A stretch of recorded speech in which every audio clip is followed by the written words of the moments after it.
ಕಾರದಲ್ಲಿ ದ್ವಿಪದಿ ಕಾವ್ಯ ವಿಶಿಷ್ಟ ಕಾವ್ಯ ಪ್ರಕಾರವಾಗಿದೆ.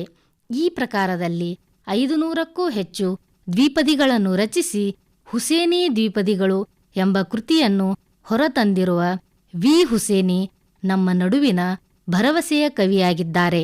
ಮೂಲತಃ ಆಂಧ್ರಪ್ರದೇಶ ರಾಜ್ಯದ ಕರ್ನೂಲ್ ಜಿಲ್ಲೆಯ ವಲ್ಲೂರಿನವರಾದ ಹುಸೇನಿ ಮಾತೃಭಾಷೆ ತೆಲುಗು ಆಗಿದ್ದರೂ ಕನ್ನಡ ಭಾಷೆಯನ್ನು ಚೆನ್ನಾಗಿ ಕಲಿತುಕೊಂಡು ಆ ಭಾಷೆಯಲ್ಲಿ ಸಾಹಿತ್ಯ ಕೃಷಿಯನ್ನು ಮಾಡುತ್ತಿರುವುದು ಕನ್ನಡಿಗರಾದ ನಮಗೆಲ್ಲ ಹೆಮ್ಮೆ ಮತ್ತು ಅಭಿಮಾನದ ಸಂಗತಿಯಾಗಿದೆ.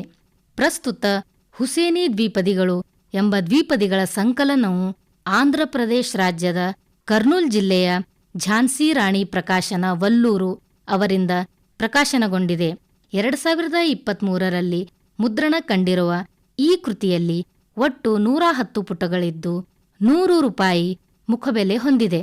ತುಂಬಾ ಆಕರ್ಷಕ ಮುಖಪುಟ ಹೊಂದಿರುವ ಈ ದ್ವಿಪದಿಗಳ ಸಂಕಲನ ಹೊರತರಲು ರಾಯಚೂರು ಜಿಲ್ಲೆಯ ಮಾನ್ವಿ ತಾಲೂಕಿನ ಹೆಡಗಿನಾಳದ ದಿವಂಗತ ಶ್ರೀ ಜಲಾಲಿ ನಾಯಕ್ ಮತ್ತು ದಿವಂಗತ ಶ್ರೀ ಅಂಕಪ್ಪ ನಾಯಕ್ ಮದ್ಲಾಪುರ್ ಅವರ ಕುಟುಂಬದವರು ಗ್ರಂಥ ದಾಸೋಹಗೈದಿದ್ದಾರೆ. ಕೃತಿಗೆ ನಾಡಿನ ಪ್ರಮುಖ ಕವಿಗಳಾದ ನಾಗೇಶ್ ಜೆ. ನಾಯಕ್ ಅವರು ಬೆನ್ನುಡಿ ಬರೆದಿದ್ದಾರೆ. ಅವರು ತಮ್ಮ ಬೆನ್ನುಡಿ ಪರ ಬರಹದಲ್ಲಿ ಹುಸೇನಿಯವರ ಕಾವ್ಯಕೃಷಿ ಕುರಿತು ಹೀಗೆ ದಾಖಲಿಸಿದ್ದಾರೆ. ಕನ್ನಡದ ಶಿಕ್ಷಕರಾಗಿ ಸಾಹಿತ್ಯಿಕ ಪ್ರೀತಿಯನ್ನು ಕಾಪಿಟ್ಟುಕೊಂಡು ಬರುತ್ತಿರುವ ಹುಸೇನಿಯವರು ಈಗಾಗಲೇ 2 ಕವನ ಸಂಕಲನಗಳನ್ನು ಓದುಗರಿಗೆ ನೀಡಿದ್ದಾರೆ. ಕನ್ನಡ ಸಾಹಿತ್ಯ ಹೊಸ ಪ್ರಕಾರದ ಬರವಣಿಗೆಗೆ ಸಾಕ್ಷಿಯಾಗುತ್ತಿರುವ, ತನ್ನನ್ನು ತಾನು ತೆರೆದುಕೊಳ್ಳುತ್ತಿರುವ ಬದಲಾವಣೆಯ ಈ ಕಾಲಘಟ್ಟದಲ್ಲಿ ವಲ್ಲೂರು ಹುಸೇನಿಯವರು ಹುಸೇನಿ ದ್ವಿಪದಿಗಳು ಎಂಬ ತಮ್ಮ 3ನೇ ಕವಿತಾ ಸಂಕಲನವನ್ನು ಪ್ರಕಟಿಸುತ್ತಿದ್ದಾರೆ. 500ಕ್ಕೂ ಹೆಚ್ಚು ದ್ವಿಪದಿಗಳನ್ನು ಒಳಗೊಂಡಿರುವ ಈ ಸಂಕಲನದಲ್ಲಿ ಕಾಡುವ ಸ್ಥಾಯಿ ಭಾವ, ಪ್ರೀತಿ, ಪ್ರೇಮ, ವಿರಹ, ಮುನಿಸು ಎಲ್ಲ ದ್ವಿಪದಿಗಳಲ್ಲೂ ಹುಸೇನಿ ಮತ್ತು ಅವನನ್ನು ಕಾಡುವ ಅವಳು ಓದುಗರಿಗೆ ಮುಖಾಮುಖಿಯಾಗುತ್ತಾರೆ. ಒಂದೇ ವಸ್ತು ವಿಷಯವನ್ನು ಇಟ್ಟುಕೊಂಡು ಏಕತಾನತೆ, ನೀರಸಭಾವ ಇಣುಕದಂತೆ ಬರೆಯುವುದು ಅಷ್ಟು ಸುಲಭದ ಮಾತಲ್ಲ ಎಂದು ಹುಸೇನಿಯ ಪ್ರೀತಿಯ ದ್ವಿಪದಿಗಳ ಕುರಿತು ಮೆಚ್ಚುಗೆ ವ್ಯಕ್ತಪಡಿಸಿದ್ದಾರೆ. ಪ್ರೀತಿ ಒಂದನ್ನೇ ಕಾವ್ಯದ ವಸ್ತುವನ್ನಾಗಿಸಿಕೊಂಡು ರಚಿಸಿದ ಈ ದ್ವಿಪದಿಗಳು ಸುತ್ತಲಿನ ಸಮಾಜದ ವಿವಿಧ ಸ್ತರಗಳೊಂದಿಗೆ, ವಿವಿಧ ಮನಸ್ಸುಗಳೊಂದಿಗೆ, ನಿಸರ್ಗದ ಅನನ್ಯತೆಯೊಂದಿಗೆ ಮಾತನಾಡುತ್ತವೆ.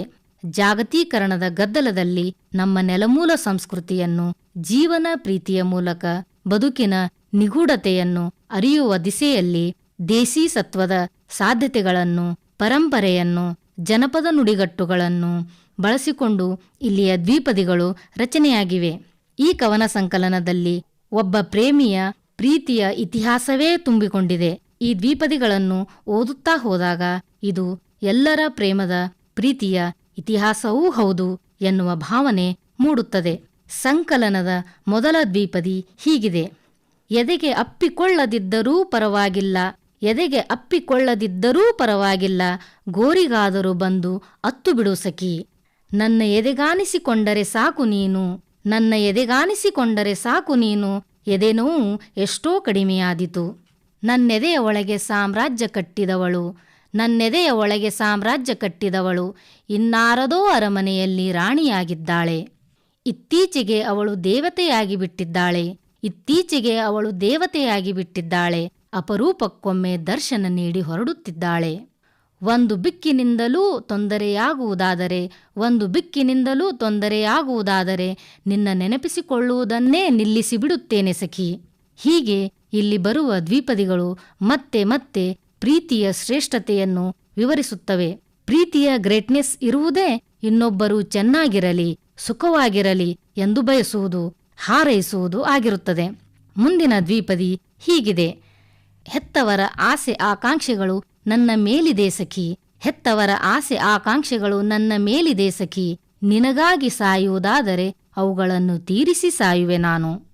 ಶುದ್ಧ ಬುದ್ಧನಂತೆ ಇದ್ದು ಬಿಡುತ್ತೇನೆ ಮೌನವಾಗಿ, ಶುದ್ಧ ಬುದ್ಧನಂತೆ ಇದ್ದು ಬಿಡುತ್ತೇನೆ ಮೌನವಾಗಿ, ಈ ಲೋಕ ಏನಾದರೂ ಅಂದುಕೊಳ್ಳಲಿ ನನ್ನ ಬಗ್ಗೆ. ಪೆನ್ನಿಗೆ ಅಂಜುತ್ತಿದ್ದರೆ ಹುಸೇನಿ, ಪೆನ್ನಿಗೆ ಅಂಜುತ್ತಿದ್ದರೆ ಹುಸೇನಿ, ಇಡೀ ಲೋಕದ ಭವಿಷ್ಯವೇ ಬದಲಾಯಿಸಿ ಬಿಡುತ್ತಿದ್ದೆ. ಯಾಕೆ ಬೇಕು ನಮಗೆ ಬಡಿವಾರದ ಬದುಕು, ಯಾಕೆ ಬೇಕು ನಮಗೆ ಬಡಿವಾರದ ಬದುಕು, 2-3 ದಿನದ ಒಣಧಿಮಾಕು. ಹೀಗೆ ಇಲ್ಲಿಯ ದ್ವಿಪದಿಗಳು ಸಮಾಜದ ಕಾಳಜಿ ಮತ್ತು ಕಳಕಳಿಯನ್ನು ವ್ಯಕ್ತಪಡಿಸುವಲ್ಲಿ ಯಶಸ್ವಿಯಾಗಿವೆ. ಪ್ರೀತಿಯ ಕುರಿತು ಬರೆದಿರುವ ವಿ ಹುಸೇನಿಯವರು ಸಮಾಜದ ಅನೇಕ ವರ್ತಮಾನದ ತಲ್ಲಣಗಳ ಕುರಿತು ದ್ವಿಪದಿಗಳನ್ನು ರಚಿಸಿರುವುದು ವಿಶೇಷವಾಗಿದೆ.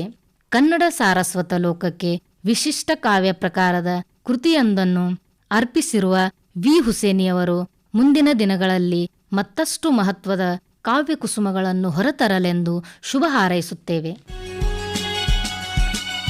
ಇದುವರೆಗೆ ಹೊಸ ಓದು ಪುಸ್ತಕ ಪರಿಚಯ ಕಾರ್ಯಕ್ರಮದಲ್ಲಿ ಡಾಕ್ಟರ್ ಬಿಆರ್ ಅಣ್ಣಾಸಾಗರ್ ಅವರ ದಿಕ್ಸೂಚಿ ಆರ್ಥಿಕ ಸೂತ್ರಗಳು ಹಾಗೂ ವಿ ಹುಸೇನಿ ಅವರ ಹುಸೇನಿ ದ್ವಿಪದಿಗಳು ಈ ಪುಸ್ತಕಗಳ ಪರಿಚಯ ಮಾಡಿಕೊಂಡಿರಿ.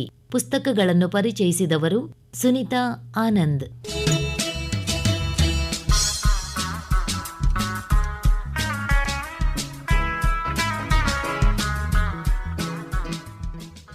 ನಿರ್ಮಾಣ ನೆರವು ಮಧು ದೇಶ್ಮುಖ್.